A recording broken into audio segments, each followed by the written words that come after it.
Did you know over 95% of you are not subscribed to the channel? Do yourself a favor, hit that subscribe button and let's get into it. The New York Islanders face the Carolina Hurricanes in the first round of the NHL playoffs, and this is going to be a little bit closer of a series than people do predict.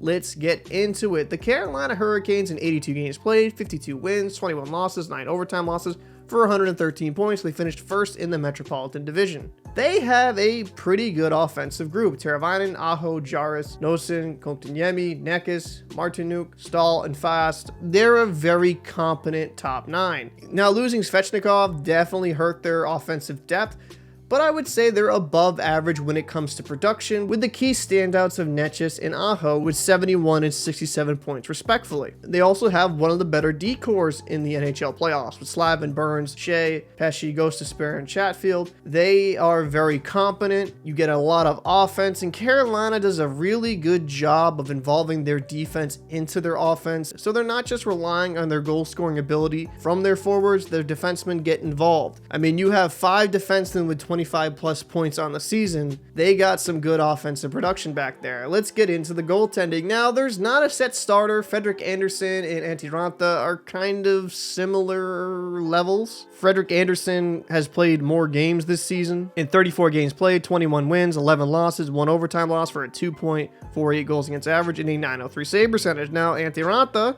to be fair, has a better record. In 27 games played, 19 wins, 3 losses, 3 overtime losses for a 2.23 goals against average and a .910 save percentage. So if I'm thinking of who they're leaning towards, might be Raanta just because of the numbers alone. But I think Carolina's in the unfortunate situation where they don't have a bona fide number 1. But on the flip side, if one of these goalies stumbles, they don't have that massive of a drop off to their backup. So for me, I think this goaltending tandem is just a league average. Let's get into the New York Islanders. I think a little bit underrated offensively, if I'm being real. Now, Horvat was a key addition. He has definitely cooled off in 79 games played, 38 goals, 32 assists for 70 points.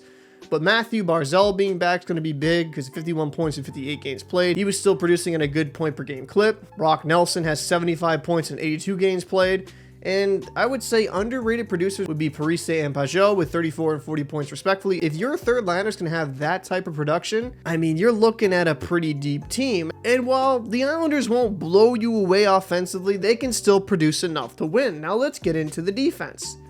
If you have followed this channel for a while, I am very high on the Islanders defense. Pelech, Pulock, Aho, Mayfield, Bolduc, Dobson. Romanov is day-to-day, so if he is back for game 1, that's going to be huge. I think getting him from Montreal was a great addition. This D-core is one of the better ones in the NHL playoffs, so in my eyes, they're very good. And let's get into the goaltending. By far, Sorokin is the best goalie in this series. There's no question, no doubt.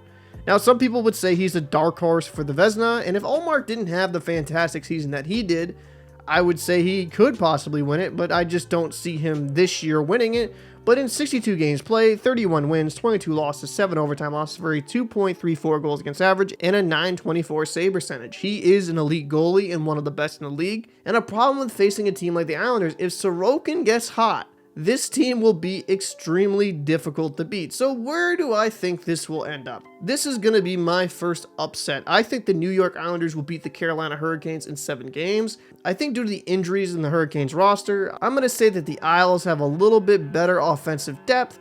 And when it comes to the defense, I think it's kind of a push, and the Islanders definitely have the better goaltending. That's why I'm leaning the way I am. This is going to be a fun series to watch. I'd be interested to know your thoughts down below. Who do you think is going to win this series and how many games? I'm Captain Paul. If you haven't already, please make sure to subscribe. We also just made a Discord, so make sure to join that so you can roast me in there. I'll see you in the next one. The New York Islanders are going to the Stanley Cup playoffs.